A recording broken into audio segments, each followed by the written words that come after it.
ஐந்து கரத்தினை யானை முகத்தினை இந்தின் இளம்பிறை போலும் ஏற்றினை நந்தி மகந்தனை நாண கொழுந்தினை புந்தியில் வைத்தடி போற்றுகின்றேன். விநாயக பெருமான நம்மளுடைய ஹிருதயத்தில் வச்சு அப்படியே கண்ணுகிட்ட கொண்டு வந்து இந்த இடத்துல அப்படி வச்சுட்டோம்னா அந்த பிள்ளையார் நமக்கு எல்லாத்துக்கும் நல்லது பண்ணிடுவார். சில பேர்லாம் பார்த்தீங்கன்னா கண்ணு சின்னதாக இருக்கும். கண்ணு சின்னதாக இருக்குன்னா என்ன அர்த்தம்? பெரிய புகழ் பெறக்கூடியவர்கள்னு அர்த்தம். உயர்ந்த பதவிக்கு வருவார்கள், உயர்ந்த புகழ் பெறுவார்கள். கூட்டுப்புருவம் இருக்கும். கூட்டுப்புருவம் இருக்கக்கூடியவர்கள் அதிக ஒர்க் பண்ணிக்கிட்டே இருக்கணும். அது மாதிரி பார்த்தீங்கன்னா இந்த ரேவதி நட்சத்திரத்தில் பிறந்தவர்கள் அதிக ஒர்க் பண்ணிக்கிட்டே இருக்கணும். நிறைய வேலைகள் செய்யணும். Any time workers.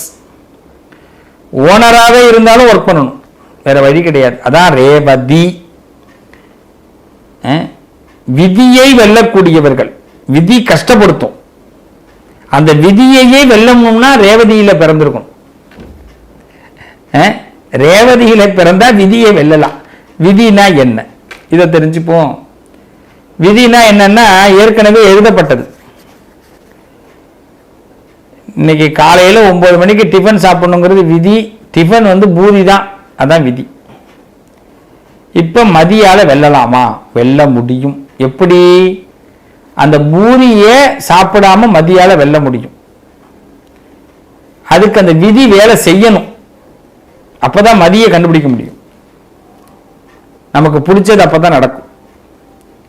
அதற்கு குரு அருள் நமக்கு வேணும். ஞானம் அப்படின்னு சொல்லுவாங்க. குரு அருள் உபதேசிக்கக்கூடியவர்கள் நமக்கு கிடைச்சாதான் நமக்கு நல்லது. அதனால ரேவதி நட்சத்திரக்காரர்கள் உபதேசிப்பவர்களாகவும் இருப்பாங்க.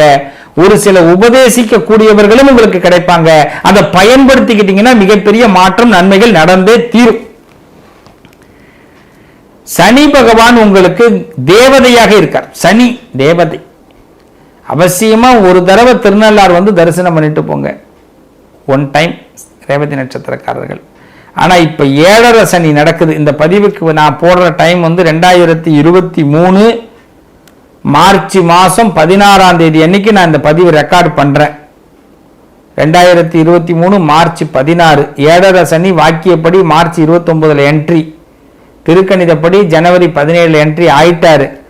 ஸோ ஒரு ஐடியா என்னன்னா, இப்பயே நீங்க மார்ச் மாசத்துக்குள்ள வேணா திருநள்ளார் பார்த்துட்டு போயிடுங்க. அப்படி இல்லைன்னா ஜூலை மாசத்துக்கு பிறகு டிசம்பருக்குள்ள பார்த்துட்டு போங்க.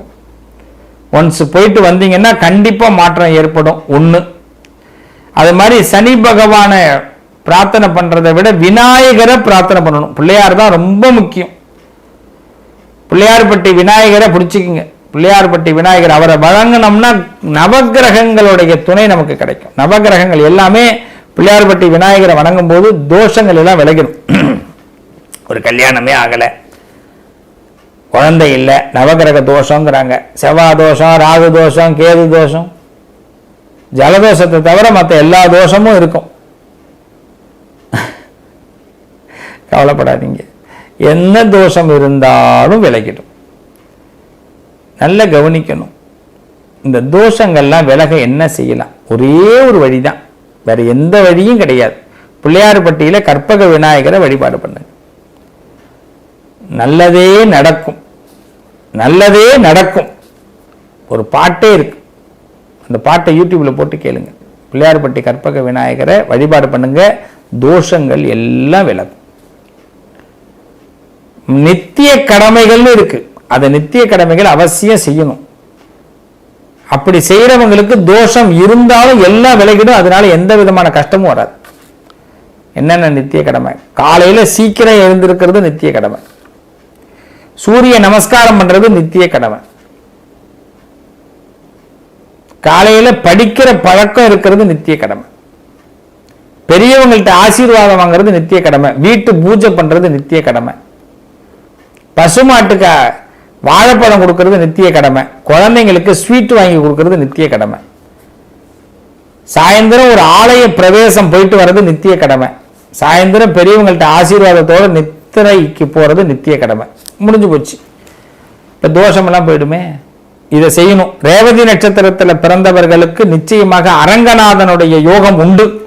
ரங்கா ரங்கா ரங்கா ரங்கானா ரேவதி நட்சத்திரக்காரர்கள் யோகமா போலாம். ஸ்ரீரங்க ரங்கநாதனின் பாதம் வந்தனம் செய்வோம்டி செய்வோம்டி சரிதானே. ஸ்ரீரங்க ரங்கநாதனின் பாதம் வந்தனம் செய்வோம். என் அன்பு சகோதரர்களே சகோதரிகளே, ரங்கநாதனை வழிபாடு பண்ணுங்க, நிச்சயமா நல்லது நடக்கும். கண்டிப்பா நல்லது நடக்கும். மகாவிஷ்ணு தான் ரேவதிக்கு. ஏன்னா விதிவசத்தால சில பேருடைய சாபங்களை அவ்வப்போது வாங்குற மாதிரி ஆயிடும். அதையெல்லாம் அப்பப்ப டெலீட் பண்ணிக்கிட்டே இருக்கணும். அதுக்கு பெருமாளை பார்த்துட்டே இருக்கணும். இதை மட்டும் செய்யுங்க. ஏன்னா நம்ம கல்யாணத்துக்கு எல்லாருக்கும் போயிருப்போம். நீங்க ரேவதி நட்சத்திரம் வச்சுப்போம், எல்லாருக்கும் கல்யாணத்துக்கு. உங்க வீட்டில் ஒரு கல்யாணம், நாம எதிர்பார்க்குறோம் வரவே மாட்டாங்க. என்னப்பா நான் எல்லாம் போனேன்னப்பா, நான் எல்லாருக்கும் போனேன், எனக்கு யாரும் வரல. அதுதான் ரேவதி, அதான் ரேவதி. நாம எல்லாருக்கும் உதவி செய்வோம். எல்லாருக்கும் நம்ம அந்த உதவி, ஒரு உதவி நமக்கு தேவை. ஃபோன் அடிக்கிறோம், ஃபோனே எடுக்க மாட்டான். அப்படியே கேட்டுட்டு அப்படியா நான் வெளியூர்ல இருக்கிறேன் அப்படின்னுடுவா. நாம செஞ்சமே அவ செய்யல. இதான் ரேவதி நட்சத்திரம். செய்யாதவா இல்ல, உதவி கிடைக்காதவா ரேவதி நட்சத்திரம். இப்ப இந்த ரேவதி நட்சத்திரக்காரர்கள் சிறப்பா இருக்கிறதுக்கு அரங்கநாதன் மட்டும்தான் உதவி செய்வார். ரங்கா ரங்கான்னு சொல்லும் போது அந்த ரங்கநாதன் யாரோ ஒருத்தர் மூலமா உங்களுக்கு ஹெல்ப் பண்ணும். முதல்ல உறவுகள் ஹெல்ப் பண்ணாது, பிரத்தியார் பண்ணுவார். உறவுகள் ஹெல்ப் பண்ணாது, பிரத்தியார் தான் பண்ணும். கீவலூர்ல கீழ்வேலூர்னு சொல்லுவா. திருவாரூருக்கும் நாகப்பட்டினத்துக்கும் மத்தியில் இருக்கு. அந்த கீழ்வேலூர்ல அட்சயலிங்க சுவாமின்னு அந்த சுவாமி வழிபாடு பண்ணுங்க. ரேவதி நட்சத்திரக்காரர்கள் அட்சயலிங்க சுவாமி. நமக்கு அட்சய பாத்திரத்தையே கொடுத்துருவார். நம்ம வாழ்க்கையில நம்ம கிட்ட வந்து மத்தவா வாங்கிட்டு போற அளவுக்கு நமக்கு பெரிய முன்னேற்றத்தை கொடுப்பார். கண்டிப்பா நடக்கும். கீழ்வேலூர் அப்படின்னு பேர். திருவாரூருக்கும் நாகப்பட்டினத்துக்கும் நடுவில் இருக்கு. இந்த வழிபாடு இந்த ரேவதி நட்சத்திரக்காரர்கள் செய்யும் பொழுது மிகப்பெரிய யோகத்தை அடைய முடியும். அது மாதிரி பார்த்தீங்கன்னா அஷ்டபுஜம் இந்த யோகம் கிடைக்கும் நமக்கு. ஒரு அதாவது பராக்கிரமான யோகம், பலம். இந்த பலம் நமக்கு அமையும். எப்படி? ஈஸியா கிடைக்காது இல்லையா? எப்படி? மதுர காளி தரிசனம் பண்ணுங்க. மதுர காளி, காளியம்மன், இதை கண்டிப்பா பண்ணுங்க. நமக்கு தெய்வ பலம் ஏற்படும். எந்த விதத்திலையும் கெடுதல்கள் கிடையாது. வீடு மனை யோகங்கள் கிடைக்கும், வித்யாபாரங்கள் கிடைக்கும். சில நேரங்களில் ரொம்ப ஃபீலிங்ஸ்குள்ள போயிடுவோம். அந்த ஃபீலிங்ஸ்லேருந்து வெளியில வரத்துக்கு தண்ணி குடிக்கிற பழக்கம் வச்சுக்கணும். அது மாதிரி ரேவதி நட்சத்திரக்காரர்கள் என்னை பொறுத்த வரைக்கும் நண்பர்களை விட உறவுகளை விட தெரியாத முகம் தெரியாதவர்கள் தான் உங்களுக்கு நல்ல ஹெல்ப் பண்ணக்கூடியவர்களாக வருவாங்க. கண்டிப்பா எந்த குறையும் வராது. ரேவதிக்கு கவலையே படாதீங்க. சகல செல்வங்களும் கிடைக்கும், தனம் கிடைக்கும், கல்வி கிடைக்கும், செல்வம் கிடைக்கும், சகல யோகமும் கிடைக்கும். அதுதான் அபிராமி அந்தாதி. அந்தாதி பார்த்தீங்கன்னா அந்தம் ஆதி. அந்த அந்தாதியை தயவு செய்து ரேவதி நட்சத்திரக்காரர்கள் தினசரி படிங்க. தினசரி படிக்க முடியாதவங்க பௌர்ணமி பௌர்ணமி விளக்கேற்றி வச்சுட்டு படிங்க. அவசியமா திருக்கடையூர் அப்படிங்கிற ஊருக்கு போயிட்டு அங்க அமிர்த கடேஸ்வரர் அபிராமி சுவாமி வழிபாடு பண்ணுங்க. நிச்சயமா அபிராமி அந்தாதி பாராயணம் அங்க பண்றதுக்கு எப்படிங்கிறத கேட்டு அதை செய்யுங்க. கண்டிப்பாக உங்களுக்கு வாழ்க்கையில வெளிச்சம் கிடைக்கும். கண்டிப்பாக உங்க வாழ்க்கையில வெளிச்சம் ஏற்படும். ரேவதி நட்சத்திரக்காரர்களுக்கு எந்த விதத்திலையும் குறைவு கிடையாது. தெய்வ பலம் உங்களுக்கு கண்டிப்பாக உண்டு. சகல செல்வத்தையும் அம்பாள் கொடுப்பாள். தனம் தரும், கல்வி தரும், ஒரு நாளும் தளர்வறியா மனம் தரும், தெய்வ வடிவம் தரும், நெஞ்சில் வஞ்சம் இல்லா இனம் தரும், நல்லனவெல்லாம் தரும் அன்பர் என்பவர்க்கே, கணம் தரும் பூங்குழலால் அபிராமி கடை கண்களே. 16 செல்வத்தையும் அம்பாள் பரிபூர்ணமா உங்களுக்கு கொடுப்பா. பிறந்த நாள் கொண்டாடக்கூடிய என் அன்பு சகோதர சகோதரிகளான ரேவதி நட்சத்திரக்காரர்களே, அனைவருக்கும் பிறந்த நாள் வாழ்த்துக்கள். கல்யாண நாள் கொண்டாடுறீங்களா? கல்யாண நாள் வாழ்த்துக்கள். கிரகப்பிரவேசம், வீடு கொடி போயிருக்கீங்களா? உங்களுக்கு கிரகப்பிரவேச வாழ்த்துக்கள். என்னது, வீடு இல்லையா, கட்டணுமா? கண்டிப்பாக வீடு கட்டுற பாக்கியம் கிடைக்கும். கல்யாணம் நடக்கணும் இல்லை, கல்யாணம் தானே தடைப்படுது, கண்டிப்பாக சீக்கிரமாக கல்யாண யோகம் கிடைக்கும். குழந்தை இல்லைங்களா? கண்டிப்பாக குழந்தை பாக்கியம் கிடைக்கும். என் அன்பு சகோதர சகோதரிகளை, நீங்கள் எல்லாம் முன்னாடி இருக்கிறதா நினச்சி நான் பேசிக்கிட்டு இருக்கிறேன். இது உண்மையான வார்த்தை. இந்த வார்த்தை பொய்யாகாது. எண்ணம் எனக்கு சுத்தம், அந்த வார்த்தை சுத்தம். சீக்கிரம் உங்கள் காதில் அது விழும்பொழுது அது பலிக்கும். பலிக்கக்கூடிய ஆற்றல் கண்டிப்பாக கிடைக்கும். கல்யாணம் ஆகாதவங்க, குழந்தை இல்லாதவங்க, வீடு கட்டாதவங்களுக்கும் இந்த ஆடியோ அவங்க கேட்கும்போது கண்டிப்பாக அந்த பலன் உங்களுக்கு கிடைக்கும்.